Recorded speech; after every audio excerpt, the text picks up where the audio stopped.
Okay, good morning and welcome to Yeshiva YouTube, Iyun with Benzion. Today I want to discuss a very common issue from people, Jewish people who make Kiddush and Havdalah and have a Seder on Pesach. Some people are even from, and during the Shalosh Regalim, on Shavuos, on Pesach, and Sukkot, they'll pull out a bottle of wine at all their meals, make sure to drink a revius of wine a day. I was told by Herschel Schachter, you have to drink a revius of wine every day of Pesach and every day of Sukkot. Um, when I was younger, I couldn't really tolerate the wine. I used to pass out from a glass of wine. Um, the Gemara on the bottom in Tenement Beis has an interesting Gemara. The Gemara says Rabbi Yehuda, his face was shining.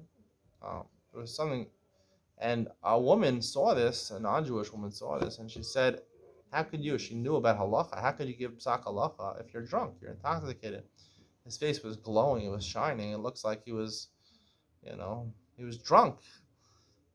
He said, I only drink Kiddush and Havdalah, wine for Kiddush and Havdalah, and for the 4 cups of Pesach night, on the Seder night. And even that, the 4 cups, caused me to have huge headaches until Shavuos. Now, it doesn't really answer the question because it had an effect on him for 49 days, the 4 cups. So 1 cup, Kiddush and Havdalah, 2 cups every Shabbos, would also have an effect probably for that week. So he'd be intoxicated for that week. What does it mean over here? That it gave him a headache, like Gemara says, but he wasn't intoxicated? Hard to understand exactly what's going on over here. How did he answer the question? Seems like he was still intoxicated. There's another question, why he didn't force himself for Shalosh Regalim to have the mitzvah of Simchas Yom Tov with wine. And second, and another question, Onis Rachmana Patra is going to cause you headaches, right? How could you don't have to drink wine is it so conclusive they have to only drink wine for Kiddush and Havdalah? This is a pretty strict Gemara, which seems to imply that you can't be yotze with grape juice for Kiddush and Havdalah. The good old Kedem grape juice, I love it, it's my favorite drink in the world. I can't be yotze with it for Kiddush or Havdalah or Dalat Kosas, of course, which all of them I do use it for. And I was told by my Rosh Hashiva that I'm allowed to. Yaakov Friedman said you're allowed to use it even for the Dalat Kosos, seemingly contradicted by this Gemara. Because obviously he wouldn't be Moser Nefesh like this if it wasn't the halacha. So I'd like to answer, I'm wrong. It's exactly the opposite. Right here we're talking about a big tzaddik, Rabbi Yehuda. So the Gemara brings an interesting case. The Gemara, and the ensuing Gemara talks about Rabbi Yehuda was very poor. His wife, she didn't like being so poor. She wanted some fancy clothes. So she went to the marketplace. She bought some yarn, and she made herself a fancy coat. And she would wear it to the marketplace, showing off to all her friends when she went out shopping. Yehuda also liked the coat. Apparently it was a unisex coat. It wasn't Beged Isha. It wasn't pink. So maybe it was red. I don't know. So whenever he went to daven, he would wear it because the Gemara in Shabbos says that at a time of Shalom, you're supposed to dress fancy. The Gemara in Shabbos Daf Yud when you're davening. So he used it for mitzvah purposes. So the Gemara says there was a tinus, and they wanted to call him to a rabbinical convention. Rosh Hashanah wanted to call him, and he said, I can't come. Yehuda said, I can't come. I don't have anything to wear. It's cold outside. I don't have a coat. So they sent him a coat. He said, it doesn't matter if you send me a coat. I have a coat. I could use my coat. I have this fancy coat of my wife. Nonetheless, I don't want to go out because I don't want to be mishaneh ba'olam hazeh. Now, you could think the Gemara means he didn't want to be nena from other people's money, but he had this coat. So the Gemara seemingly says that he showed them the coat. Akarshkol says he showed them miraculously gold coins appeared under his doormat. But I think the more simple explanation is he had a coat. The Gemara just told us he had a coat. And then part of the next discussion is we're talking about he wouldn't use that coat. He wasn't going to use that coat because he didn't want to benefit from it. To benefit for davening, he's using it for a mitzvah purpose. He's a big rabbi. For mitzvah purposes, he'll use fancy things for what's it called?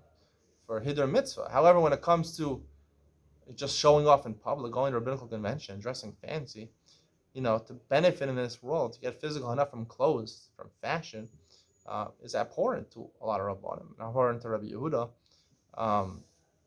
So, based on that story, I'd like to bring it back to Kiddush and Havdalah. Yes, of course, you could be yotze with Kedem grape juice. Maybe lechatchila it's better to use wine. Maybe it's not.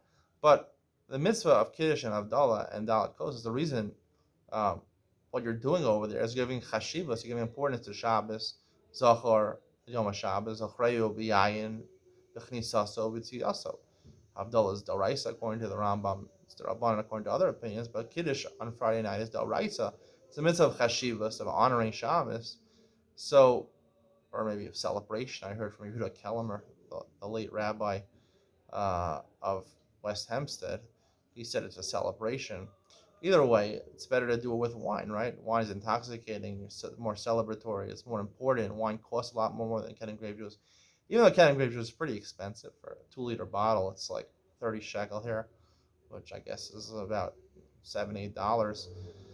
So it's pretty expensive, Ken grape juice, but a bottle of wine is a lot more expensive, especially if it's a good wine. So even though it caused him a lot of pain, a lot of sorrow, but he was willing to moser nefesh, even though he technically didn't have to. Only Rachmana Patra. If you're going to have pain out of it, right? The mitzvahs are given for hana, for benefit, not l'tzar, lo nitan. The Gemara says if it causes you pain, only Rachmana Patra. You're patra from doing the mitzvahs. However, he was machmir, he was moser nefesh for mitzvahs. He did extra things for the mitzvahs, extra chumash for the mitzvahs, even though not only would he have a headache, right? He was probably intoxicated also. But a lot of times, like Gemara is saying, even though he was intoxicated, and he paskin halacha, but sometimes people don't make the right calculations. Chumra asil de kula. Maybe the Gemara is suggesting, or Yehuda did a chumra asil de kula. He was machmir on the wine. Well, technically, you could be yosei with grape juice, but he was machmir because he wanted the highest mitzvah, even though he was maybe intoxicated, or suffix was intoxicated. And even though say he wasn't intoxicated, he had a headache, he would cause himself pain. Obviously, the recommendation of the Torah is not to use in that situation.